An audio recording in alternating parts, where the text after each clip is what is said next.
comes in the next couple of years, but still, we're just kind of throwing things against the wall and seeing what sticks. So far, so good, and if you guys have any questions, now is the time. That's our logo. I was going to say, I work for the National Network of Schools and Partnerships. We're a national network of schools who do this work. And I don't have a question. I just have to say that I'm so impressed with all of the keywords that we use all the time about what makes an effective partnership: sustainable, reciprocal. It's all so clear, and it's jumping out. And in 6 months, it's kind of ridiculous. And so excellent work, and the data. I'm presenting tomorrow about how tools for assessing your partnerships.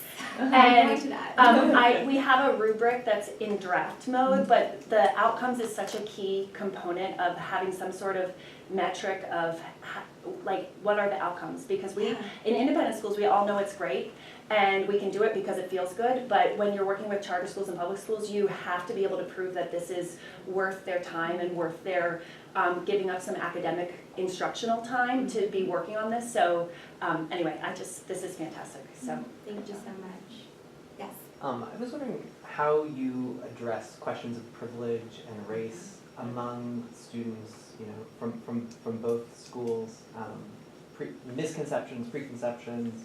What kind of work goes in before the students meet each other, and then maybe when students meet each other? Oh, I'm so glad you asked. So the only example we have so far is 3rd grade. Yeah. And the teachers did a lot of pre-work before they actually met the students. They had a day where they learned how to pronounce names, because the students have very distinct names than what we have at the lab school. And they worked with our counseling staff to prepare them for what they might see, because they're not blind. They understand color and contrast. They understand that something's different about the resources, and our strategy is to really tackle it head on. We engaged the diversity coordinator from the start of all of this effort. He sits on the partnership advisory committee, and he's not afraid to have the tough conversations even with 3rd graders. And he understands that there needs to be some pre-work before you put students together. It's kind of difficult to mash them together unless they're older, which is why in the high school, that's what we're kind of doing. We're like, all right, everybody sit around this table and see what happens. Kind of a social experiment. But for the younger students, we're definitely involving all of our counselors and our diversity leaders in the conversations from the start to help our teachers understand what conversations they need to have with their students. Have the high schoolers had any particular reaction, or what? I'm just curious as to what kind of conversations emerge. So I can speak to that. Our high schoolers, when I did a presentation about the ICE, it's called ICE internship. So the ICE internship, and they were excited. They were curious about the charter school and what that means, because they know what it's like to be a part of the university system, and they know what type of privileges that allows them. And they were curious, do the charter schools have the same privileges? Do they have access to university professors and facilities? And the answer is not yet. The answer is not yet. So it's starting that conversation about why do we have this privilege, but someone that is technically a part of the same system, not. They're curious about this is a quote, what do they think about us? What is their perception of us? Do they think that we are better than them? Maybe. I'm not sure. Again, unfortunately, Todd isn't here to speak to that, but there's some curiosity there, and that's the nature of our student body, and I think it's good curiosity. have you read or listened to the This American Life? It's called 3 Miles. I was just thinking. Yes. Yeah. Okay, so that this whole thing reminds me of that. If you haven't listened to it, it speaks exactly to the two schools visiting one another and the different reactions the kids have. Yes. Alexandra, it occurs to me as you tell the story that 2 important elements in the success of the program would be that your head was engaged in the importance of it, and you had money. So will you talk to us about how those 2 things happen? Because I think that's part of empowering programs in other places. And I don't think everybody needs $1 million gift, but isn't it freeing to know you have that? It is. So, our head of school is brand new as of last year, and she started she didn't start at Hathaway Brown, but she was here at Hathaway Brown and participated in the center here. Please correct me if I'm wrong, but Hathaway Brown has an incredible program called Aspire, which I learned about yesterday, and it's deeply involved and deeply engaged in the surrounding community. When our head came to Chicago to lab, she realized that we were not. It's pretty stark too. It's almost funny because you see how much access and how many resources you have, and you ask about our other 2,000 students and no one can really talk about it. So she noticed that right away. And the $1 million gift was serendipity. You know, we had a parents that are deeply engaged in the community and community work, and they wanted better for their students. They wanted their boys specifically to not be, they didn't want them to be surprised when they went into the real world. They wanted them to understand what service and community engagement and public work was before they left high school, which I feel is an important lesson anyway. We're a laboratory school. We're founded in doing and philosophy and principles, so they need that experience. And we talk about global citizenship. This is global citizenship in their backyard. Thank you. Yes. So I think one of the challenges with creating partnerships with schools is teachers being really committed to kind of the long-term program. So does the charter school have a pretty steady teacher retention and leadership as well? So if the leadership changes, is there kind of a infrastructure set up so that the programming can continue? Not yet. This is our first year, but I will say for lab, our average tenure is like 30 years. It's kind of crazy. But at the charter school, they do have a higher than average retention rate than other schools. Many of their teachers have been there since the doors opened. My counterpart, Todd, he was a founding member of one of the charter schools. So they really nurture their faculty and make sure that they have the resources that they need. Time out of the classroom, compensation, and all of those pieces that make them want to be committed to this vision long term. I'm hoping, fingers crossed, that we are successful, and then I can hire more people to do this work with me and alongside all of our faculty, because there's a lot of excitement, but you just highlighted there are some challenges when you're being asked to teach a full load and engage in a partnership experience. If I can just jump on that, there's a school in Atlanta that has a partnership with a charter school, and they did the data of it, and they had abysmal retention. The charter school had abysmal retention, like super high attrition, and after 6 years of their partnership, their attrition was lower than the average public school rate, not just charter school, but the public school rate. So it has like they didn't even expect that to be the result, but it was an unexpected result of the partnership with That's interesting. What's that? Drew Charter and Westminster. I'm going to Atlanta in the spring, so I think I'm going to go see them. It's We huge. have so much to talk about. Yes. I wonder if you've had any pushback from any subset of parents within the lab school community, and if you did, how you addressed it, and if you did not, why there's a shared vision that supports this work. Well, where's the wood? Knock on wood, no pushback from our parents as yet. Ready for anything though, because I'm in it, so we'll see what happens. I think it's because our parents are acutely aware of our privilege, and aware of our situation and of we're so fortunate to be a part of this learning community. We benefit so deeply from the university connection that parents, it's almost natural. It's like the natural next step. Their students learn from university professors, so how can they influence kids that are, less than a mile apart, or be influenced by? I think they recognize that, the national attention is on race relations, and the economic disparity is pretty evident. So our parents are pretty savvy when it comes to that aspect of learning. And they want that for their students, and I hope they want that for their students. And so far, I don't think that we've had pushback, because how can you say no to helping into learning? It's pretty hard, I think. Oh, not that hard. No. Well, maybe you should give me like a primer of like when I get the pushback, what to say. Well, we get the pushback, we don't necessarily have the answers Yeah. to address it. I work in an all-girls setting, and the school that we partner with is something like 15 miles away. Radical difference, outside the Beltway versus inner core of Baltimore.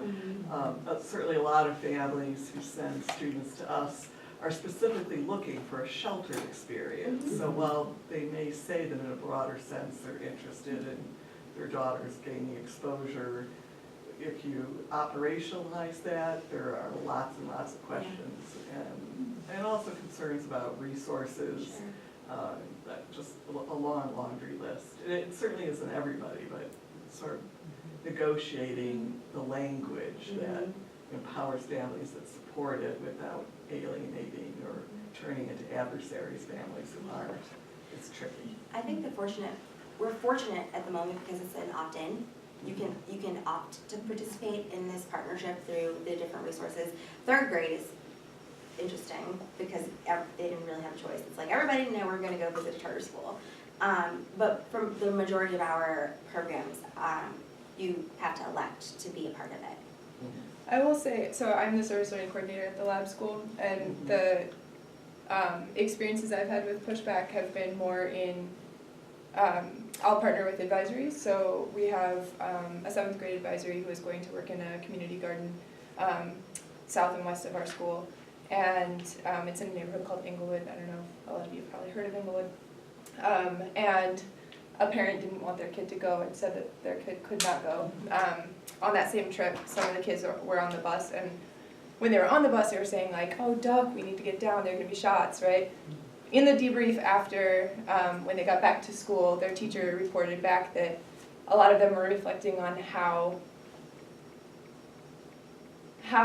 different it was than they were expecting, and they saw a lot of people out sitting on their porches, talking with their neighbors, and I think that was hopefully something that they can share back with their families, and that will, the exposure shows to create that conversation. But yeah, I do think that there is pushback sometimes. Well, when you start with 3rd graders, I mean, I have a 3rd grader, and I'm thinking like, you're a new parent still, so you sort of think, well, this is just what you do. This is what you do in 3rd grade, you're all doing it. But by the time you have a 11th grader, you've been doing this for a while. As a parent, you've been doing it a while. So the learning curve is harder as a parent to be okay. We have to learn just as much as the kids do. So it's great to start it early, and this is just who we are, right? That's what we're trying to become. we want to be a model, or one of the models for true civic engagement and partnership in the community. Because we're in it, we're not going. We just built a $25 million building, so we're in it for the long haul. Yes. I think off that same kind of train of thought, it seems to me like it would be really interesting to follow these 3rd graders and see how maybe if things change for them as they go through this program, and by the time they get to be in high school, if maybe when they go down to that community garden, would you have less of the kids saying those sorts of things because they've been in it longer and they understand it better? I think that would be an interesting thing to track. I think that's the hope, I think starting earlier and having those conversations earlier, and making the experiences available to younger students, then they're able to develop more and really realize how they can be of impact. I forgot to mention, Hannah also runs our day of service, our Martin Luther King Day of Service, and she's been doing it with the university for 2 years. And this year we partnered with a charter school, and we actually had charter school families, whole families, mom, dad, babies, and lab school families working side by side on projects in the community, in our school, and it's such a powerful image, and that we're starting to build those bridges, starting to step by step lower the veil on both sides of the coin. And eventually, it's gonna be who you are, and so the parents are gonna self-select. If they're not interested in that, they're not gonna go to your school. Yeah, well, that's my hope. My hope is like people will say we want to go to lab school Right. because this is this type of student they produce. Right. Yeah. When you Got- read got some I keep talking about it, but the Turning the Tide, Yes. the Harvard study about how the admissions officers really wanna Yeah. value service and community engagement also over AP and test scores. I mean, it's crucial. You guys are ahead of the curve. How do you keep the exchange reciprocal in terms of who benefits? I mean, I feel like we're talking a lot about the independent school students benefiting and their exposure and sort of worldliness growing, getting a little bit of a reality check. But how do you ensure that the folks from the charter school or the public school have an equally beneficial experience and it isn't one that leaves them feeling lesser than or like visited and sort of tourist, like they're, a kind of product of a tourist exchange? So actually, we're pretty intentional about that. It's a great question and something that we've thought a lot about. Yeah. So what their mission is to increase the college-going culture or enhance the college-going culture. Our mission is to nurture kindness and that kind of mushy thing. So all of the programs that we've designed are geared toward those missions. So in terms of increasing the college-going culture for their students, we're offering faculty, I forgot to mention this, we're offering faculty-led seminars by university faculty. We're having 2 courses this spring on poverty, race, and access, and another taught by a law professor is actually called Growing Up Black in America. So to answer your question, they're gaining access, and it's equity in access because they're not meeting at lab school, they're not meeting on our campus, we're meeting in a neutral zone. So we're pretty intentional about that. Some of our after-school programs are going to be housed at the university buildings, not at the lab school. Although I met some students earlier in this experience that said going to a place that like Halfway Brown opened up their eyes to what was possible. So I'm actually changing my mind about that, but we're pretty intentional about making sure that they still feel good about who they are. And it's one data point, but we had a faculty-led seminar last year led by law professor Emily Buss. It was called Juvenile Justice, and she took 8 kids from lab, 8 kids from Woodlawn, which is the high school, the charter school, put them in a room together and had them talk about juvenile justice from their perspectives. So we kind of know that we know where we stand on each side. The charter school students they have grit and they have perseverance and they are resilient. The lab school students are just really bright and curious, and they do learn from one another. And there was a moment where the charter school, they were talking about, forgive me, penalty for misbehavior. And in the charter school, the charter school, they took a moral high ground. They're like, if you do something wrong, you get punished and you deserve it. That's the bottom line. The lab school students, they're like, well, there's like a gray area. What if it wasn't all the way your fault? And the charter school students were like, no way. This is where we stand. We know who we are. And by the time they're like 16, 17, it's pretty firm-ish. I mean, for as firm as you can get in a high school. But yeah, we've been intentional about it, and we also know like who the student bodies are. It's a long-winded answer. Yes.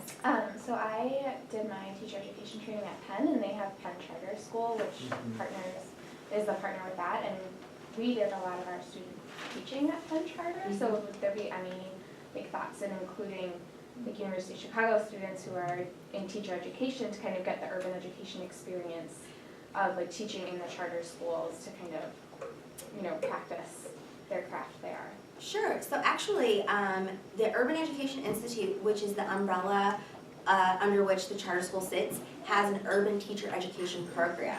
Because that's what Penn has as well. Right. So their faculty, their students teach in the charter schools and experience teaching in the charters. Unfortunately, the university does not have an school of education now. It was closed, I'm going to say maybe a couple dozen years ago, or maybe a dozen years ago, I'm not sure. But there are students in the college that are interested in education, and we're taking, so my graduate student this summer is gonna come from that program of students that are interested in education. But we don't have a real way to formalize it as of yet.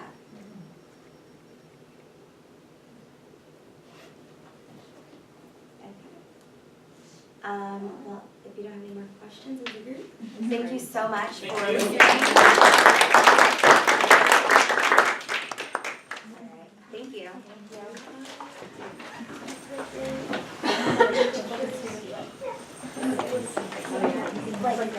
Alexandra was.